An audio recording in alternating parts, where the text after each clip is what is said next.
আসসালামু আলাইকুম টেক লাভাররা, কেমন আছেন আপনারা? আশা করি অনেক ভালো আছেন। আজকের ভিডিওতে আমরা ভিভোর একটি ডিভাইস নিয়ে রিভিউ করব, যেটি হচ্ছে ভিভো Y19s। এই ডিভাইসটির আপনার জন্য উপযুক্ত হবে কি হবে না, এই ডিভাইসটির হাইলাইটেড ফিচারের পাশাপাশি বেশ কিছু খুঁটির দিক নিয়ে আমরা আলোচনা করব, যার ফলে আপনারা খুব সহজে বুঝতে পারবেন এই ডিভাইসটিকে আপনার জন্য কেনা উচিত হবে না উচিত হবে না। ডিভাইসটি এসেছে 128 GB র্যাম ভেরিয়েন্ট, যার দাম হতে পারে 16,999 টাকা। সো ডিভাইসটির বেশ কিছু হাইলাইটেড ফিচার্সের পাশাপাশি বেশ কিছু কমতি দিকও রয়েছে। হাইলাইটেড ফিচার্সের মধ্যে ডিভাইসটিতে 6.68 ইঞ্চের IPS LCD ডিসপ্লে পাবেন, 5500 mAh বিশাল ব্যাটারি পাচ্ছেন এবং 50 মেগাপিক্সেলের প্রধান ক্যামেরা রয়েছে। এবং এরই পাশাপাশি এই ডিভাইসটিতে বেশ কিছু কমতি দিকও রয়েছে, যেগুলো নিয়ে আজকের ভিডিওতে আমরা সংক্ষেপে একটি রিভিউ দেওয়ার চেষ্টা করব আপনাদের মাঝে।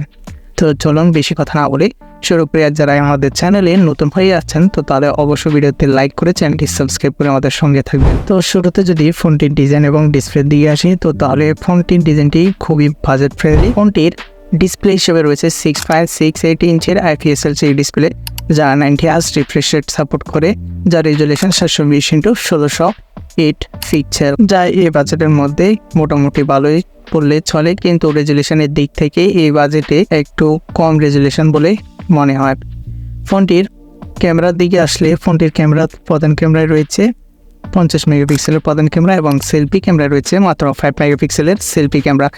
যারা কিনা সেলফি লাভার আছেন তাদের জন্য এটি অত্যন্ত অসন্তোষজনক হতে পারে, তবে এই বাজেটের মধ্যে সেলফি ক্যামেরার দিক থেকে আরও উন্নত করার প্রয়োজন ছিল। ফোনটির পারফরমেন্সের দিকে আসলে ফোনটিতে ব্যবহৃত হয়েছে Unisoc Tiger T612 চিপসেট, যার মাধ্যমে আপনি টুকটাক গেমিং প্লাস স্ক্রলিং করতে পারবেন। যদি আপনি হেভি গেমিং প্লাস মাল্টিটাস্কিং করতে চান তো তাহলে এই ডিভাইসটি আপনার জন্য উপযুক্ত নয়। Unisoc Tiger T612 চিপসেটটি, যা বাজেট ফ্রেন্ডলি একটি চিপসেট। ফোনটির ব্যাটারির ব্যাকআপের দিকে যদি আসি, ফোনটিতে ব্যবহৃত হয়েছে 5500 mAh বিশাল ব্যাটারি, যা 15 ওয়াট ফাস্ট চার্জিং সাপোর্ট করে, এবং তারই পাশাপাশি ফোনটিতে আপনি সাইড মাউন্টেড ফিঙ্গারপ্রিন্ট সেন্সর এবং ডুয়েল স্পিকার পেয়ে যাচ্ছেন। এবং ফোনটির সবচেয়ে একটা আকর্ষণীয় দিক হচ্ছে আপনি ফোনটির ব্যাক ক্যামেরার পাশে একটি LED লাইট পেয়ে যাবেন, যেটি নোটিফিকেশন আসলে বা আপনার ফোনটি ফুল চার্জ হলে এর আলোর মাধ্যমে আপনাকে সংকেত জানিয়ে দেয়, এবং এর লাইটটি বিভিন্ন কালারও ধারণ করতে সক্ষম। তো এখন আসা যাক এই ফোনটির ভালো এবং খারাপ দিক সম্পর্কে।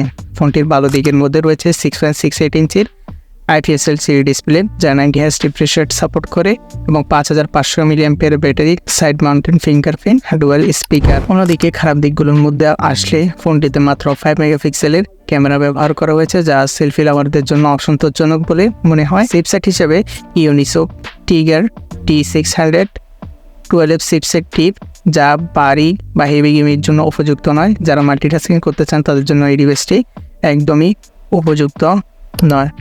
তো আশা করি আজকের এই ভিডিওটা আপনাদের একটু হলেও ইনফরমেটিভ হয়েছে। সো শেষ পর্যন্ত বলি, ফোনটি কাদের জন্য? যারা কিনা একটি বিশাল ডিসপ্লে চান, প্লাস ভালো ব্যাটারি ব্যাকআপ চান এবং ভালো একটি প্রধান ক্যামেরা চান, তাদের জন্য এই ডিভাইসটি বেশ ভালোই বললে চলে। ব্যবহৃত হয়েছে এই ধরনের ফিচার যদি চান তাহলে এই ডিভাইসটি আপনার জন্য ভালোই হতে পারে। অন্যথায় আপনি বাড়ি গেমিং প্লাস মাল্টিটাস্কিং এবং সেলফি লাভার হয়ে থাকেন তো তাহলে এই ডিভাইসটি আপনার জন্য উপযুক্ত নয়। তো আশা করি আজকের ভিডিওটা অনেক ভালো লেগেছে, আপনাদের একটু হলে ইনফরমেটিভ হয়েছে। যদি হয়ে থাকে আমাদের চ্যানেলটি এখনই সাবস্ক্রাইব করে আমাদের সঙ্গে থাকবেন। সবাই ভালো থাকবেন, সুস্থ থাকবেন।